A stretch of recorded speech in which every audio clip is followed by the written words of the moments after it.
Welcome back everyone to my weekly series where I introduce you to new games to check out on Roblox. For those of you that are new to the series, this is episode number 22, and that means we've had 21 other episodes, plus we have the top 30 games from 2023 you can check out. So if you haven't seen all those, definitely go head over there. I will link the playlist on the top right and in the description below. That way you can get caught up. But if you didn't see last week's episode, you definitely got to head over there first, then follow up with this one, because last week's episode is going to be really hard for us to beat. That was such a great list of new games. I don't know how this one's going to compare. We got some good stuff. Don't get me wrong. We do have some good games in this week's episode, but last week's was so good. So head over there if you haven't seen that video yet. It's definitely worth it. If you like discovering new games to play on Roblox, please support the series. It helps me a lot. I need those views to keep this up. You got to like and subscribe if you haven't already, because that's going to keep me doing this every week. Your support keeps this series going. So I hope you're enjoying it. If you are, please let me know in the comments below. That helps as well. This series is such a fun series to make. I really hope to be able to keep doing it, and I can't do it without you, so thank you. First up is the most requested game for the week, which is Stars Align Demo. Shout out to Arlocto, XEL212, as well as KBob133 and Bob Lee 840. I swear you just name yourselves just to make it hard for me to pronounce your names. These usernames sometimes. But yeah, this was, like I said, one of the most requested ones this week. Stars Align is a polished parkour style game, much in the same category as one of my favorite parkour games called Abyssal, which was also featured in a previous episode. If you didn't see that, Abyssal is very worthy of some attention. If you like parkour games, you got to check out Abyssal and this one. This one's really good. So in Stars Align, players need to carefully navigate difficult puzzles. They need to reach checkpoints, of course, the typical stuff, right? And finally, they need to reach the exit for each of the difficulty zones. So the difference between this and Abyssal's more about how high you go, kind of like steep steps. This one's more about completing zones. For the first one, just a quick tip, because I think you're going to get stuck here, because I know I got a little stuck, is there's a section where it just says like this little blast icon on the floor, and then you try to jump, you're not going to be able to make it up. So what you need to do is you need to jump across and find each of the bomb pickups to be able to get the actual bomb power up. And then you're going to need to come back over to that little marking on the ground so that you can detonate the bomb. Actually, the bomb just automatically detonates, but you need to detonate that bomb, get to the next floor of the map. And like I said, you have to be careful though, because as soon as you get that bomb power up from collecting all the pieces, it'll detonate on its own. So there's like a little timer, and you need to be in the right spot at the right time to be able to reach the next basically position or area. After that, you need to find the exit, and then you can go to the next difficulty, which the next difficulty, or at least the second difficulty zone, is definitely harder than the first one. Like, I almost would rather just keep playing the first one because it was so easy and fun. But considering it's just a demo, I was really surprised at how polished this game really is. I don't think it's really a demo, in my opinion. I think they just put demo because they're worried that there's not enough content. Because I think there's like 2 or 3 zones, maybe 4 zones currently. They probably think that's not enough, but I thought it was great.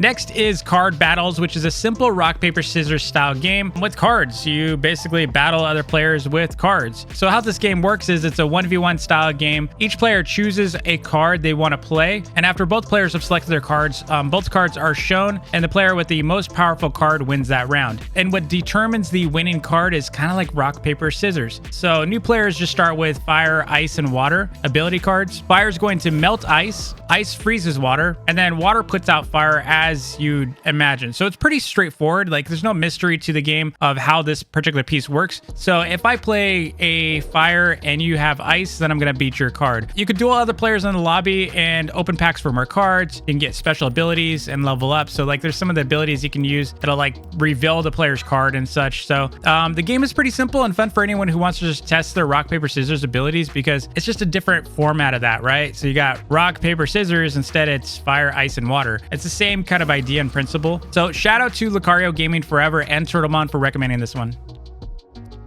So the next game is called Plunger Roulette, recommended by Pizza Moai Dude. This game is kind of crazy, okay? It's a little dark and grim, but it's actually pretty fun. Pretty scary too, because it's intense, okay? So how this works is there's a table between 2 players, right? So it's a 1v1 style game. There are going to be a series of bombs that you don't know which one it is. Basically Russian roulette. If you've heard of Russian roulette, you know, it may have a bullet, it may not. Right? That's the whole idea of Russian roulette. So in this one though, you're taking turns pushing down a bomb plunger, or you know, like this TNT cartoony kind of style, like what they use for dynamite and such. So you use the plunger. It may be connected to a bomb or not. Now, every other turn, the red light basically goes in front of a player, could end up being the target for that bomb. And of course, you have a number of limited times you can switch it to be you or the enemy. So say the red light is in front of you. That means if you push the bomb bomb, it's gonna blow you up. But you can also switch it back to the enemy, but you have a limited number of these you can do. So it sounds complex, it's actually not. They have a really great tutorial that takes you through this entire process. So there's like 3 phases of the tutorial. They'll like introduce you to like very basic aspects of the game, and then it gives you another layer of complexity and another layer of complexity, but it all makes sense once you get through this tutorial. And ultimately you also have multiple lives. So if you blow up, it's not game over. They didn't win. You have multiple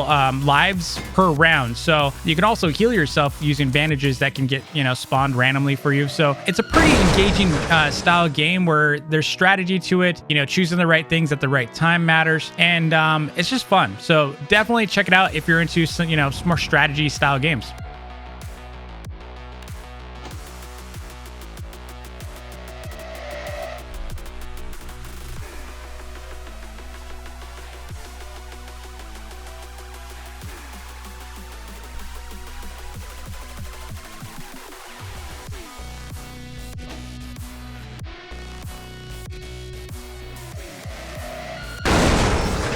So speaking of strategy, fans of RTS or real-time strategy games are really going to dig our next game called Many Empires RTS. Now, Many Empires just came out, I want to say a week ago. It's a really fun RTS game where players need to build various farms for coins, as you do in any RTS or strategy game. And ultimately, you need to have enough to be able to continue to expand and build your base. You're going to continue to, add barracks. You can do a vehicle factory. You can do a dock for your ships. And essentially, you want to take out other players, right? I think it's up to 4 players. There might be more players than 4. It is a multiplayer game, so of course other players are in the same match with you, trying to build their base, and ultimately they're going to scout you out and try to take you out, because at first they can't. The map is kind of obscure. They call it Fog of War. You don't really know where they're at, so they're building stuff, and eventually they're going to find you and they're going to try to attack you. So you want to make sure you build up walls or watchtowers. You can have defenses. You can have scouts, scout other players out, and it's a strategy game. So much like StarCraft, much like Warcraft 3, there's lots of strategy games like this game. And in fact, we featured a similar game called Medieval RTS not long ago, which had similar gameplay mechanics as this one. Now this game is pretty new, so of course there's not going to be a lot of players on it, at first. So you might have to stay in there for maybe a couple minutes or invite some friends to play with you. I think I just kind of did some other things for 3 minutes, and then we had a match. So as it gets more and more popular, there's obviously going to be more players playing it, and also the controllers are going to get easier. There's going to be more content. Again, the game just came out, so definitely hop in there, see what you think. Let me know.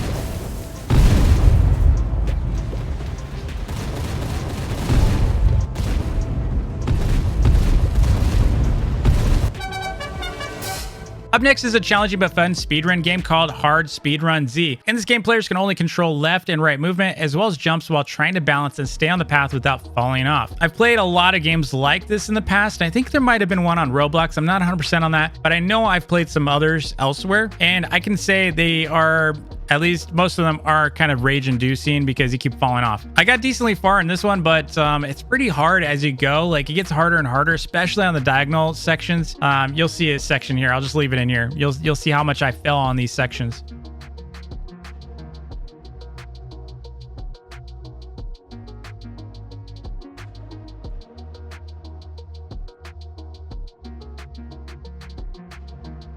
Next up, we have a new shooter called Glare that is fast-paced and pretty fun. The game mechanics are simple enough, and they have various game modes like gun game. You've got team deathmatch and just others. And of course, you can vote on it every single round. You can, of course, buy and unlock new weapons using coins that you grind. You can configure your loadouts, and the game is just easy to jump into. It reminds me a bit of Arsenal combined with Bad Business gameplay. But shout out to Septiv X for reminding me to include this one. It's a lot of fun. I'll just show you some gameplay here.